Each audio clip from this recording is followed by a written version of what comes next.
Avant de commencer la vidéo, n'hésite pas à m'envoyer un maximum de force en t'abonnant à la chaîne Onigashima Island. Allez, je fais pas le forceur plus longtemps, bonne vidéo à toi. Salut l'équipe, aujourd'hui on se retrouve pour l'analyse du chapitre 1040 de One Piece. Ce chapitre débute avec la mini-aventure du Germa partie 4.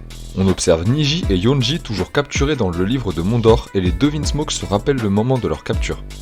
On n'apprend pas grand chose sur cette page, si ce n'est que Big Mom les a vaincus, mais c'était assez évident. On passe ensuite à l'analyse du chapitre qui est excellent. La première page nous offre une image intéressante, on observe Onigashima dans les airs troué par l'attaque de l'eau. Et le plus impressionnant, c'est qu'on voit aussi Wano Kuni et le sol est largement perforé. L'attaque de Trafalgar devait être monstrueuse et il a vraiment fait dans la démesure pour étendre à ce point son épée. Place à Big Mom.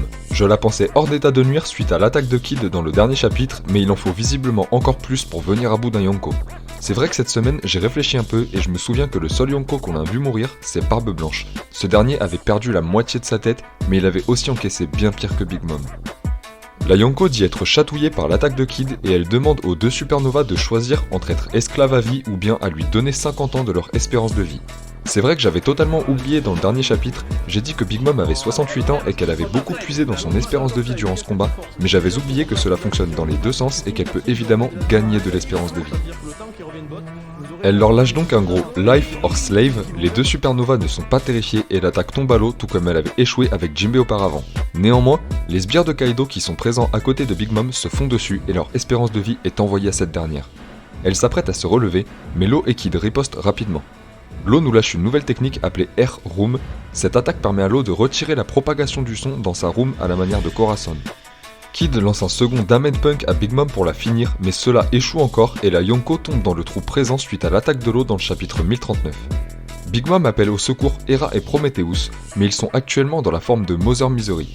On comprend alors l'intérêt de la Air Room lancée par Law puisque la voix de Big Mom n'atteint pas ses homies qui restent figés sans les ordres de leur créatrice. Dans sa chute, Big Mom croise le chemin de Yamato et elle balance une patate dans une bombe ce qui va la faire exploser, mais Yamato parviendra à stopper l'explosion en gelant immédiatement les autres bombes du sous-sol.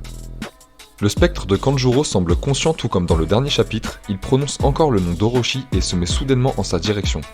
Ça c'est très bon parce que ça veut dire que quelqu'un a rejoint Hyori afin de tuer Orochi. On voit sur la page suivante que la fille d'Oden regarde vers la droite et je pense que c'est Denjiro ou bien Kinemon qui serait venu en finir avec l'usurpateur Shogun. Concrètement, ça sent la fin d'Orochi qui devrait tomber dans les prochains chapitres, tout comme son sbire Fukurokuju qui brûle au sol et ne va pas tarder à mourir dans les flammes. Pendant qu'on fait un petit point sur la situation, on passe rapidement avec Chopper qui est projeté par les attaques de Law et Kid. Brook est quant à lui aux côtés de Robin qui peut de nouveau courir seule et donc elle doit être remise. Petit passage avec Zoro. On voit pas la faucheuse, mais Brook est avec Robin donc c'est pas un troll d'Oda. Zoro semble indemne, je pensais qu'il perdrait un bras, mais il semble avoir toujours ses deux membres. Néanmoins, il y a beaucoup de sang au sol. La faucheuse est peut-être passée à l'action, mais je pense que ce sang est plutôt celui de Zoro suite à toutes les attaques qu'il a encaissées durant l'arc Onigashima. On passe ensuite à un moment que j'ai énormément apprécié dans ce chapitre. Big Mom est toujours en train de tomber d'Onigashima et elle se parle à elle-même. C'est rare qu'on ait accès aux pensées d'un Yonko et j'aime beaucoup trop ce qu'elle dit. Elle en veut à Roger d'avoir lancé cette ère de la piraterie en laissant ses anciens rivaux faire face à la bombe qu'il venait de lâcher. Elle lui en veut d'avoir permis la montée en puissance de tous ces pirates sans en subir les conséquences puisqu'il allait mourir. Elle lui en veut aussi de les avoir laissés sans indice sur le One Piece, et elle nous confirme croire en l'existence du trésor tout comme son ancien compagnon avant sa mort. Je trouve ça très intéressant parce que ça montre une certaine proximité entre elle et Roger, elle le tutoie et elle lui en veut vraiment, ça traduit parfaitement la rivalité assez saine qu'il devait y avoir à l'époque des Rocks. Dans les paroles de Big Mom, je sens de la haine clairement, mais surtout de la nostalgie et c'est vraiment beau ce que nous donne Oda. Elle continue sa chute en précisant qu'elle ne mourra pas à Wano et en effet je pense que ça n'arrivera pas car si elle devait mourir c'était durant ce chapitre. Après, l'objectif de Kid et Law n'était pas de tuer Big Mom, mais plutôt de l'empêcher de gêner Kaido et Luffy. Survivre face à ce monstre est déjà une prouesse impressionnante et les deux supernovas peuvent être fiers de leur victoire.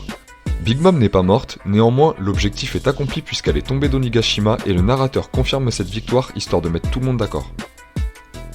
On clôture ce chapitre avec une nouvelle dinguerie qu'Oda nous lâche sans pression. Momo discute avec Yamato qui l'a rejoint puisque les flammes de Kanjuro sont parties vers Orochi. Momo confirme ce qu'on savait déjà, à savoir que Zunisha a commis un crime il y a 800 ans, mais il apporte une nouvelle précision en disant que Zunisha est en fait un ancien compagnon de Joy Boy.